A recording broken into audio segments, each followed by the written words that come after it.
मा यफ़अलुल्लाहु बिअज़ाबिकुम इन शकरतुम व आमनतुम।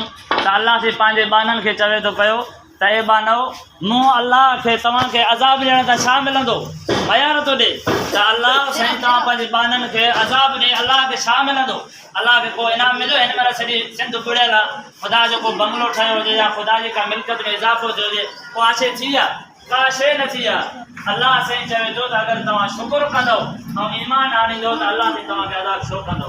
अमीरनि जे लाइ अल्लाह से हुकुम आंदो आहे त अमीरनि खे अल्लाह से माल ॾिनो आहे त उहे शुकुरु कनि, अल्लाह से उन्हनि जो माल में इज़ाफ़ो कंदो।